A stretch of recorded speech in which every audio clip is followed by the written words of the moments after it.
திடீர் என்று நடுரோட்டில் நடந்த விபரீதம், செய்வதறியாமல் திகைத்த மக்கள்.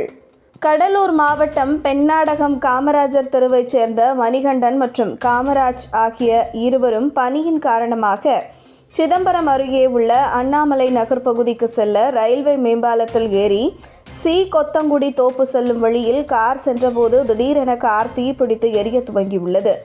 இதனால் பதறிப்போன மணிகண்டன் மற்றும் காமராஜ் இருவரும் காரை விட்டு வெளியேறினர். அருகில் இருந்தவர்கள் தீயை அணைக்க முயற்சித்த போது தீ பரவ தொடங்கியதால் தீயணைப்பு உபகரணங்கள் மற்றும் தண்ணீர் மூலம் தீயை அணைத்த போதும் புகை அதிகமாக வந்ததால் தீயணைப்பு துறையினருக்கு தகவல் தெரிவிக்கப்பட்டது. அங்கு சென்ற தீயணைப்பு துறையினர் தீயை முழுவதும் அணைத்து கட்டுக்குள் கொண்டு வந்தனர். மேலும் கார் எப்படி தீப்பற்றி எரிந்தது என்ற கோணத்தில் விசாரணை மேற்கொண்டு வருகின்றனர்.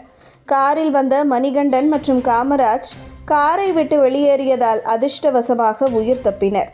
திடீரென சாலையில் கார் தீப்பிடித்து எரிந்த சம்பவம் அப்பகுதியில் பெரும் பரபரப்பை ஏற்படுத்தியது. இதுபோன்று காரில் பயணிப்பவர்கள் மிக கவனமாக செல்ல வேண்டும் என்று காவல்துறை அறிவுறுத்தியுள்ளது. தற்போது இந்த வீடியோ இணையத்தில் தீயாக பரவி வருகிறது.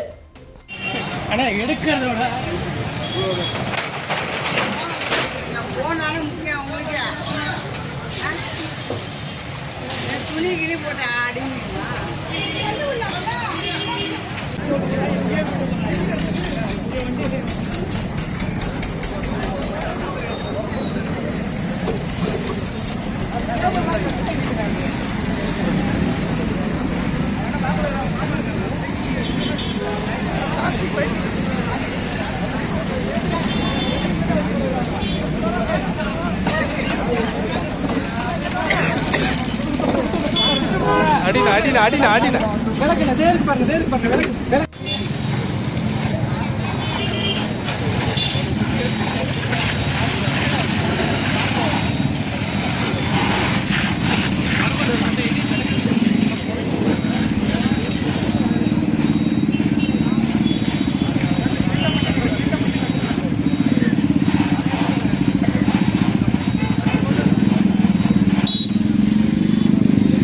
தேவையில்லாத ஆணி. இந்த ஆணி எதுக்குன்னு சும்மா செவுத்துல யாரோ அடிச்சு வச்சிருக்கிறாங்க. இது தேவையில்லாத ஆணி, இதை பிடுங்கி எரிந்து விடலாம்.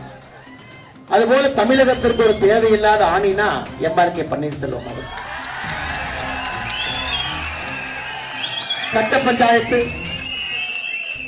ஆள் மிரட்டல், யாராவது அவங்க இருந்து அரசியல் பண்ணா கையை உடைச்சிருவேன் காலை உடைச்சிருவேன், இந்த மாதிரி தான் தமிழ்ல பேசுவார்.